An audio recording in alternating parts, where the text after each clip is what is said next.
I'm Alicja. I'm a product designer at Redgate, working on the prompt team. I suppose, I have to move a little bit. I suppose most of you have met me. And today I will be talking about how to make product changes successfully. I will start with a story. So about 5 years ago, just before I started my UX design career, I worked for an HR company in Poland. I'll change the slide, by the way. And we had this administration system there, employees, that we used for things like booking holidays, filing expenses, changing our file. And the system was like really ugly, really old, like old-fashioned, not intuitive at all. So one day it got redesigned. And I thought it got much better. So it definitely was much more modern. I would say it was easier to use. It looked much better in general. But guess what happened? Everyone hated it. Like, people hated it so much. So now every time someone wanted to book a holiday, they would like complain, oh no, I have to use the system again, it's terrible. And it was the worst at first, but it never really changed. So people just hated it, like, all the time. So they would complain. Like, as long as I was there, people would complain about it. And I was quite surprised. Like, I just didn't understand why, this improvement was hated so much. And this is okay. And this is what I'm going to talk to you about. So this was like an illustration of a fact that in many cases users simply don't like change. Like, obviously it's not universal. It doesn't always apply, but it's something worth keeping in mind, something that happens a lot. So this is what I'm going to talk to you about today in detail. So first, I will give you some examples of the changes that didn't go that well, just as an illustration. Then I will explain why people don't like change. There are like sort of two effects, psychological effects that can explain it quite well. And finally, I will give you some tips around what you, I suppose, as product division, what we all can do to make this transition more successful and make people enjoy change more eventually. Okay, so I will start with some change examples. So maybe first logo, so something simple. I assume you probably all know like a logo redesign that you hated. Maybe something I can remember now is like a Slack logo change. I remember we designers actually complained about it quite a lot. This is just like another example where, as you can see, like the changes were reasonably small, yet like you have all these tweets from like angry people who basically hated it at first. However, like people got used to these logos and they are fine with them now. So in the end, I suppose it ended up well. Sometimes it doesn't end up so well. So this is like a very unsuccessful redesign where Gap like changed their logo. People like absolutely hated it. To the point where Gap decided to go back and sort of lost millions of dollars as a result. So sometimes it just doesn't go well at all. Well, there are obviously like features that are introduced and the reaction could be quite negative. Like in this case, there is this like, I'm not supposed to move, but I don't know. Okay, on the right-hand side, you have something called the ticker. So you have like this like extra feed that Facebook introduced, I think like 8 years ago, where like, I suppose you could see live all the activity, like the activity of your friends. So you could see like who liked what and who started following who, and I don't know, like what people posted. And I remember myself how many of my friends were complaining about it. So I saw like so many, I suppose, messages on Facebook from angry people who felt they are being like followed now, and it's creepy, like that like pretty much any minor activity, like any minor sort of action is now visible to everyone. So people complained, yet this feature, like it got removed last year, but it was there for 7 years. So since like Facebook is quite well known for like removing features that sort of people are not engaged with, I assume this must have been somehow successful and people actually use it eventually, yet the initial reaction was so negative. Another example is like a Snapchat redesign. So I think it's last year, like Snapchat decided to sort of change its structure. So first they had like stories and from friends and chat separate. But then they sort of merged the stories and the chat and put it like on one side. And then they had like separate stories from advertisers on the other side before like the sort of stories from friends and advertisers were put together. And apparently this got like a very negative reaction from users. So people really didn't like it. Like Snapchat got loads of very bad reviews, and its user base like shrunk by 2%, which like doesn't seem so much, but for Snapchat it's like a few million people. In the end, like they did like another redesign, and they sort of like ended up somewhere in the middle, but that wasn't very successful in general. And then we have like complete redesigns that people are quite like, sometimes they have a very negative reaction to. Like this is like a Reddit redesign and some like negative reaction. So we have a video about like why the new Reddit design is terrible and things like, this is ridiculous, please for the love of God, get rid of the redesign. Sort of backed by like almost 2,000 people, I suppose. Yet still, like this is also something people got used to and they were okay. So these, like, if you look at these examples, some of these like changes were quite bad. So obviously, like maybe with Gap and maybe with Snapchat, like the changes were actually unsuccessful and people hated them.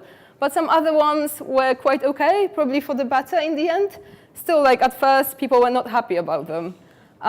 So, you know, why is that the case? Why even like reasonably successful changes don't, you know, get this negative reaction initially? So there are like two effects that could explain that. The first one is called mere exposure effect, and it's a scientific name given to the observation that people like what they know, pretty much. So if the person is exposed to a stimulus multiple times, and let's say it's like a neutral stimulus, experiments show this person starts liking it more.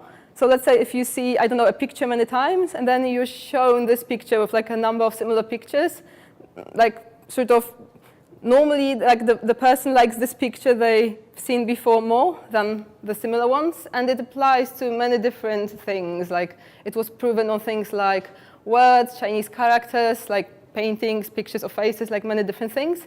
So we simply like what we know. So that's why, let's say, the logo, even if the logo is not that great, we just get used to it, we like it, and then suddenly we're shocked by the change. Okay, another thing is habit development.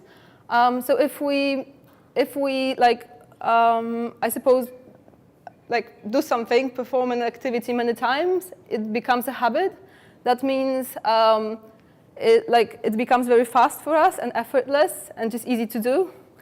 We do it fast. And habits like take a while to develop, but then are also quite difficult to change. So imagine like if you use an interface, use a feature many, many times, it becomes a habit, and you do it quickly and easily. And then suddenly, like maybe, you know, product designers or someone like these people working on a product change this feature, and then suddenly like your habit doesn't apply anymore. Like you feel a little lost, you have to develop a new habit, and you feel angry. So that's why, like, some of these changes that are unsuccessful could be, or maybe make the users angry, could be that because of this, I suppose, phenomenon. Okay, so this is like so I'm going to explain what happens when there is a product change. I sort of mentioned that, but maybe in more detail. So this is like a, I suppose, illustration that I made. So imagine there is a product, like look at this bit before the change. There is a product that people are reasonably happy with, and then a change is introduced. So maybe a feature is changed or redesigned, maybe something new is added. And like if you look maybe at this later stage, so after a while, maybe a few days, maybe a few weeks, like the reaction reflects the fact like how good this change was. So you can have like a good change, like an improvement. You can have like a slight improvement, and maybe things, you know, you were not successful and things got worse. So in the end, later, like this will be reflected. So if it was an improvement, people will be happy. Like your clients, your users will be happy. If it was like a slight improvement, they might be somehow happy. Probably it wouldn't make such a big change. If it's not a good change, then people will be unhappy, like somehow unhappy. However, what is interesting is this initial reaction, which, as you can see, it's like sort of much more negative than what happens later. So if things got worse, people like are really angry, like maybe with the Gap logo, like they're very, very unhappy. And if we keep the change, they will stop being as unhappy because they will get used to it, but it will probably still be less happy than at the beginning. If it's a slight improvement, there is a chance they will be initially somehow unhappy, and then they will get used to it and they will be okay with it, maybe happier than at the beginning. And it's just because if it's a slight improvement, the sort of advantage might not be so clear, but then people might still have to either change their habit or maybe they just see something new and it takes them a while to get used to it. So that's why this reaction is somehow negative. With a big improvement, it depends. If something is so obviously better and the advantages are so clear and maybe it's a feature people actually waited for, they might be very happy from the beginning. Yet if it's something maybe not so obvious or something that really changes their habits and something really different, they might still be unhappy at first. But in the end, they will get happy and they will use it and it will get easier and better for them. So what's important is to remember this initial reaction, that what we as a product division are making, maybe we have to wait a little bit for the final effect. Maybe we have to remember that the initial reaction is not always what will sort of happen a little later. And here is a little summary of when sort of the change is more and less likely to be problematic. So it's less likely to be problematic if it's very small. If it's a very significant improvement that's very clear to everyone.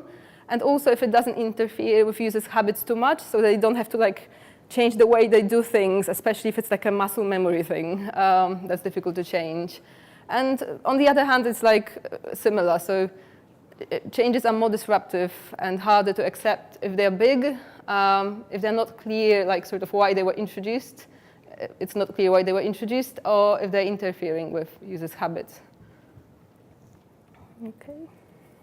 Okay, so now, so what can we do to make users enjoy change, or at least, I suppose, make the transition easier and make it not hated at first?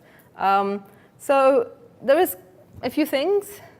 So one thing is, one thing is actually because, as I explained, some changes are for the better, and I suppose most changes, that's why we make them. But occasionally they might be for the worse.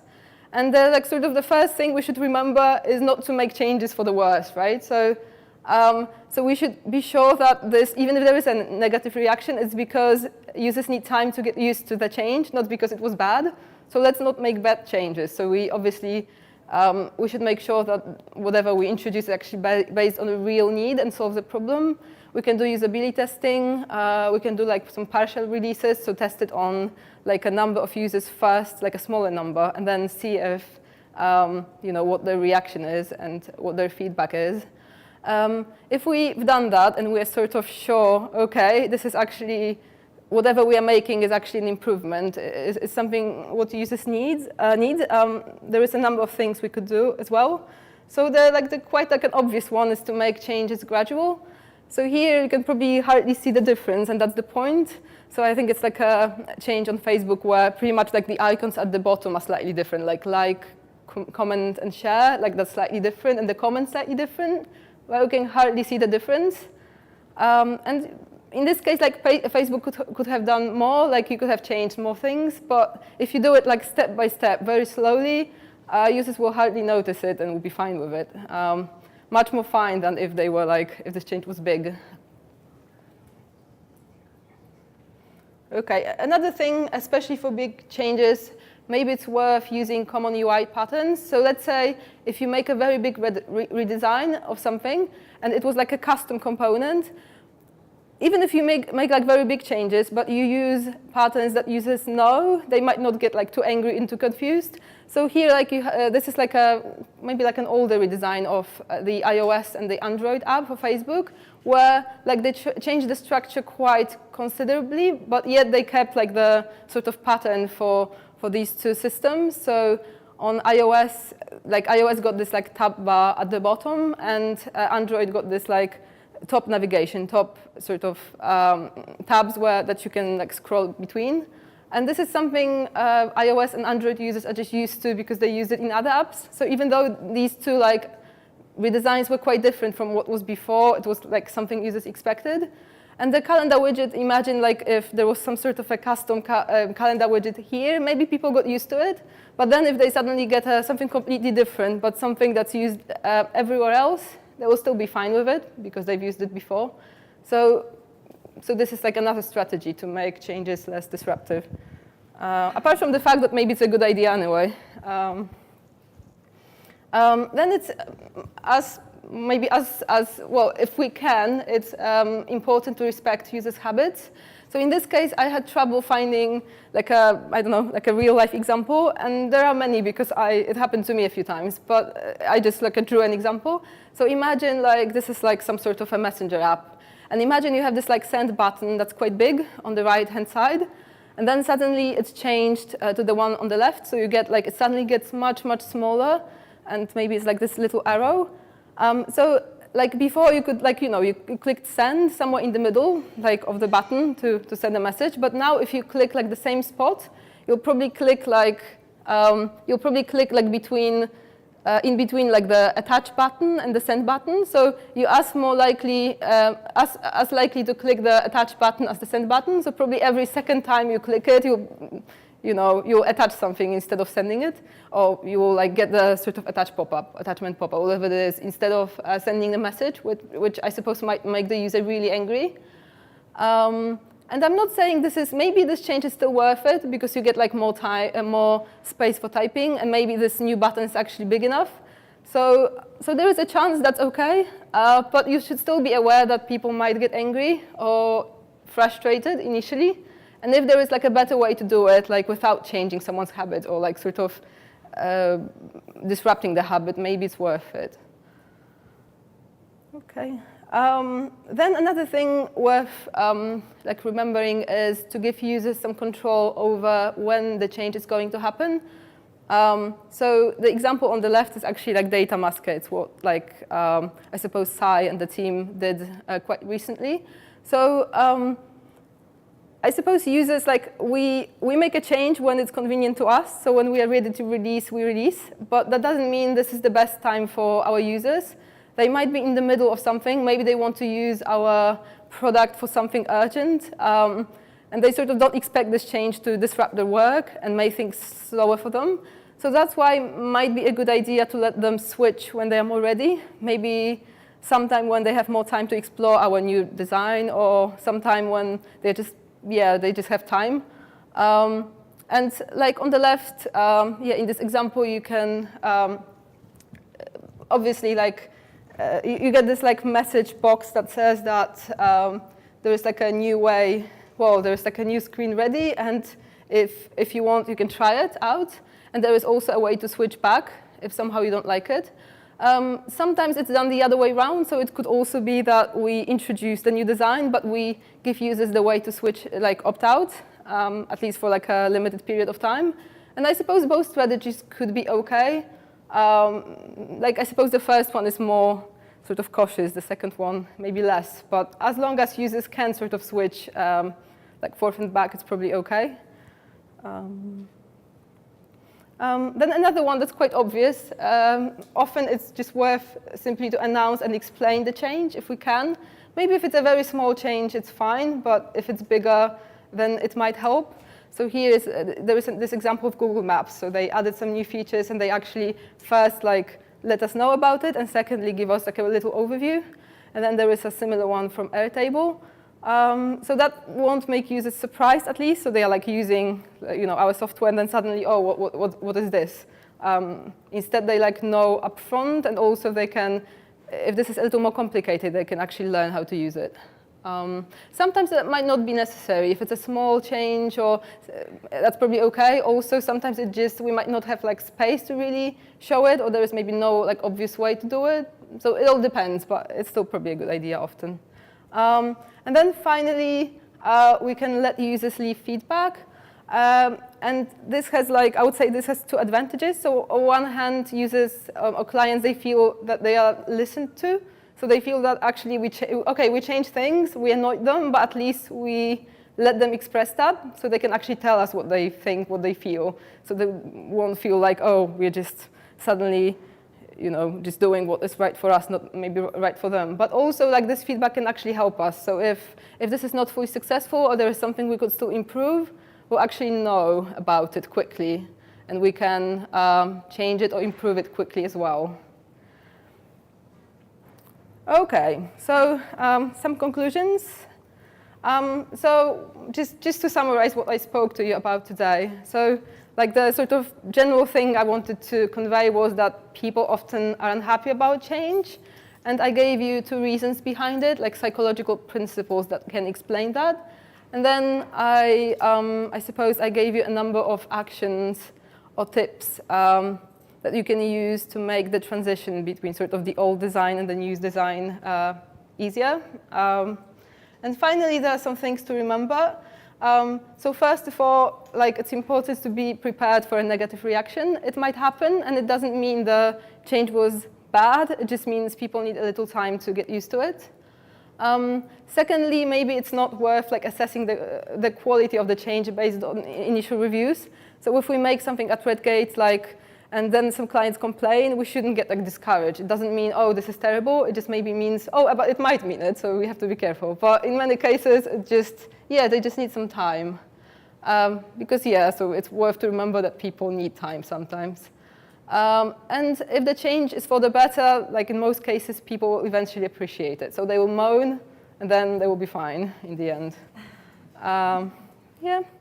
Okay, thank you. So that's it.